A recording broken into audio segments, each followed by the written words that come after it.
Ada satu hadis Rasulullah bersabda, "Man talaba mardatan nas bima yuskhitullah kana hamiduhu minan nas daman." Barang siapa yang mencari keridhaan manusia dengan melakukan apa yang dimurkai Allah, maka orang-orang akan memujinya pertama kali, kemudian akan berubah menjadi menghinanya belakangan. Ini hadisnya kira-kira begini. Ada orang kepingin bikin seneng orang, diamalkannya lah perbuatan yang dimurkai Allah. Misalnya orang kepingin, rakyatnya itu kepingin disantuni, supaya bisa nyantuni rakyat. Kalau gaji kan nggak cukup, nyolong dong, ya kan? Nyolong, korupsi lah, proyek ditilep gini, untuk supaya banyak uang bisa nyantuni orang. Maksudnya yang gitu. Wah, semua orang yang datang kasih duit nih, waduh. Sehingga rakyatnya senang, wah ini pemimpin kita ini pemurah gitu. Awalnya, belakangan nanti dimaki-maki dia. Memang maling, bangsat, begini begitu. Padahal duitnya dia udah dimakan sama rakyatnya itu. Rakyat yang maki-maki dia itu udah dapat bagian, udah. Kayaknya Rasulullah tuh kayak baru sekarang aja gitu ya, turun ngasih tahu kita ajaran ini ya. Padahal hadis ini 1400 tahun lebih ini. Oleh karena itu kita harus istiqomah dengan agama kita. Jangan tabrak aturan. Walaupun orang mula-mula maki-maki kita, nanti ujung-ujungnya terakhir kita akan dipuji orang. Gitu. Waman athara ta'atallahi bima yughdibun nasa kafahullahu adawata kulli aduwin wa hasada kulli hasidin wa baghya kulli baghin. Barang siapa mengutamakan taat kepada Allah, meskipun akibat ketaatannya itu orang-orang jadi marah sama dia, maka cukuplah Allah menjadi penolong dan pembela orang tersebut dalam menghadapi setiap musuh-musuhnya, dan dalam menghadapi kedengkian orang-orang yang dengki kepadanya. Nasiran wa zahiran, Allah akan menolongnya secara zahir, kelihatan dengan mata, dia akan ditolong oleh Allah menghadapi kezaliman dari orang-orang yang zalim. Jadi kalau kita itu istiqomah, memang mula-mula orang benci itu, walau sok alim, sok taat peraturan, penjilat, macam-macam itu. Tapi percayalah satu hari mereka akan berbalik mengatakan, memang hebat dia itu. Dari dulu dia itu dicaci maki orang penjalan terus. Ini dia. Dalam hadis lain kita disuruh bersikap adil. Adil. Terhadap diri sendiri adil, terhadap orang adil, terhadap musuh pun harus adil. Terhadap anak istri adil, terhadap rakyat adil, terhadap atasan adil, terhadap bawahan adil. Kemudian nanya, masa sama musuh adil? Oh iya, sama musuh juga harus adil. Apakah itu adil?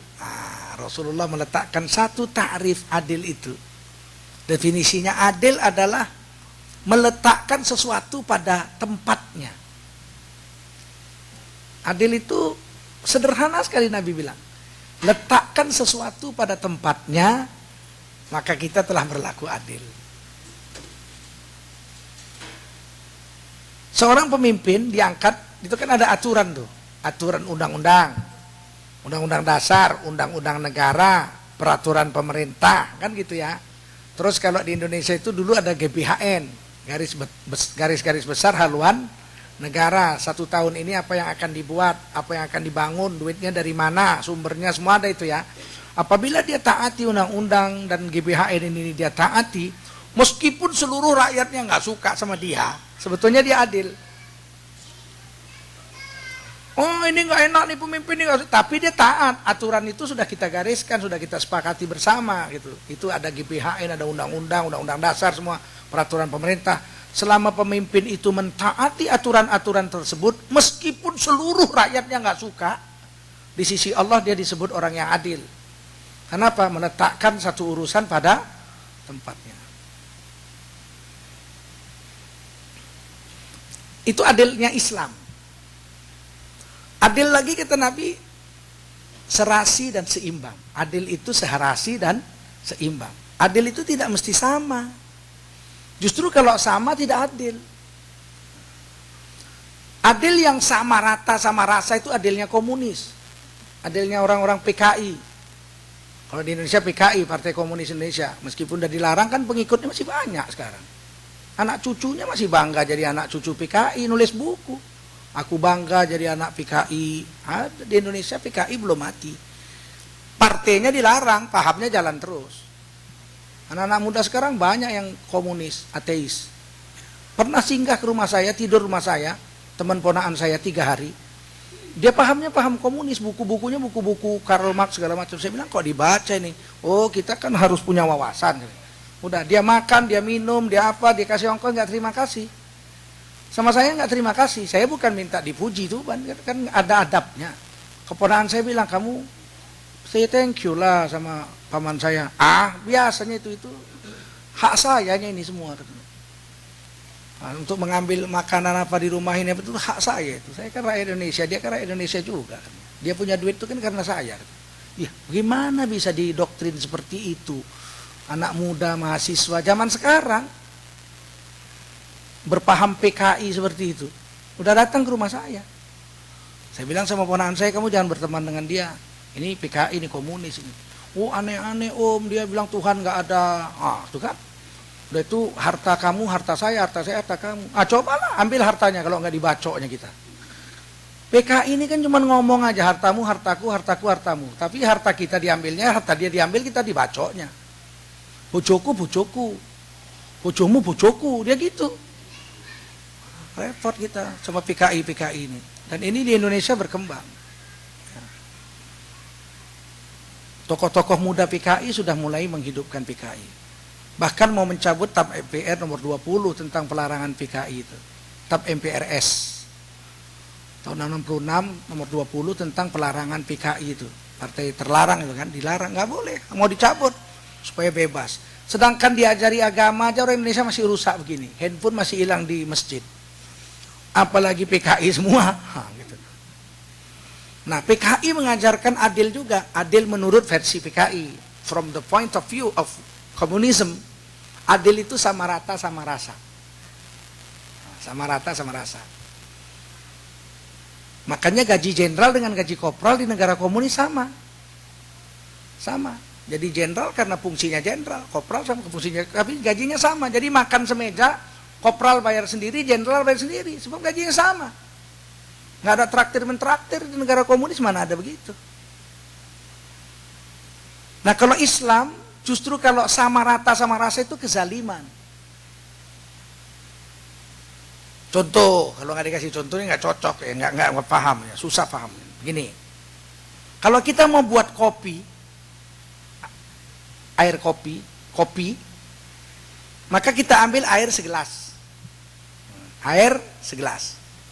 Kopinya 2 sendok. Tehnya 2 sendok setengah. Gulanya 2 sendok setengah, kopinya 2 sendok, airnya segelas. Kita aduk. Minum nih kopi. Aduh, sedap banget. Waduh, kopinya 2 sendok, gulanya 2 sendok setengah, airnya 1 gelas. Nikmat tuh kopi. Kenapa? Karena adil. Kalau adilnya cara komunis, serasi seimbang. Adil itu cara Islam itu serasi seimbang. Kopinya 2 sendok, gulanya 2 sendok setengah, airnya segelas, nikmat. Kenapa? Serasi seimbang. Saya tidak bisa bayangkan kalau adil komunis kita pakai. Airnya segelas, kopinya segelas, gulanya segelas. Aduh, minum kalau nggak kelolotan. Jadi adil dalam Islam tuh nggak sama dengan adil yang dibayangkan oleh orang-orang komunis. Atau orang-orang kapitalis. Kapitalis lain pula. Siapa yang berkuasa dia yang paling dapat banyak. Kan gitu. Oh, mau saya yang punya perusahaan kok. Kamu saya gaji, mau kerja mau. Nggak mau kerja saya cari pekerja lain. Gaji segini. Mau ambil. Nggak mau berangkat. Saya cari orang lain. Ini kapitalis. Untung semua untuk saya yang punya. Itu adilnya kapitalis itu. Untung nih 1 triliun untuk saya semua. Kamu semua sudah saya gaji. Habis hak saya untuk kamu.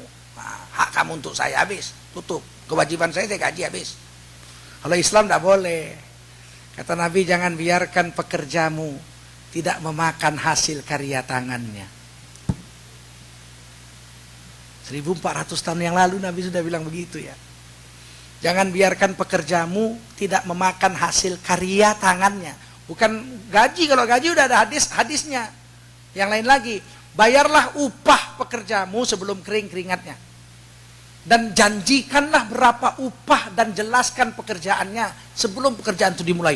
Itu peraturan itu. Saya sudah tulis satu makalah untuk itu.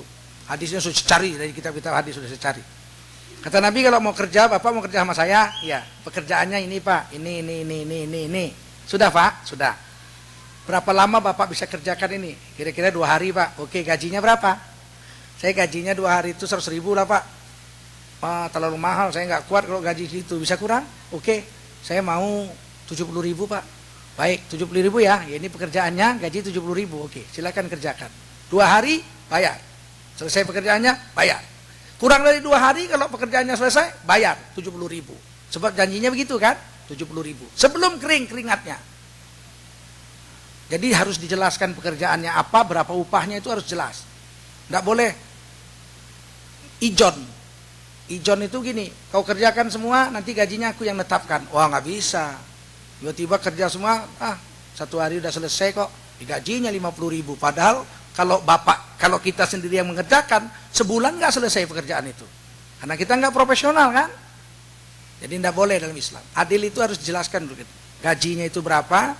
Nah, kalau upahnya berapa, gajinya berapa? Udah dijelaskan. Dan satu lagi bonus, jangan biarkan pekerjamu itu, pembantumu itu tidak makan hasil karya tangannya. Ini pembantu rumah tangga kita nih, kita suruh masak nih. Ibu masak di rumah saya setiap hari. Ya kan? Ya, masakan makanan saya harian. Oke. Ibu masuk jam 8 pagi, pulang jam 2 siang. Makanan saya harus sudah beres semua, siap. Berapa gajinya sebulan? 1 juta. Oke, nah sediakan 1 juta sebulan. Pekerjaannya jelas nih, masak. Sudah? Cucilah, tentu dicucilah piring-piringnya semua harus bersih. Oke, itu saja 1 juta. Begitu dia selesai masak, misalnya hari ini saya bilang, Bu, saya mau makan beef stick. Dibikinnya lah daging beef stick. Gorengnya kentang segala macam, dipotong semua. Itu tidak boleh. Dia pulang kalau dia nggak makan itu. Beef stick yang dia buat itu dia harus makan. Walau sesuap 2 suap, kata, walau luqmah, walau sesuap. Saking pelitnya lah kita itu, beef stick sepiring, kita kasihlah dia sepotong kecil ini. Ikrik. Ini kentangnya, sama. Dah. Minimal lah 1 suap. Itu bonus ya kalau dalam manajemen modern. Itu namanya apa? Bonus di luar gaji itu. Dan tidaklah adil rasanya, coba ibu-ibu pikirkan. Pembantu rumah tangga kita suruh bikin nasi goreng. Bikin nasi goreng. Telurnya didadar. Bikin iris timun sama tomat.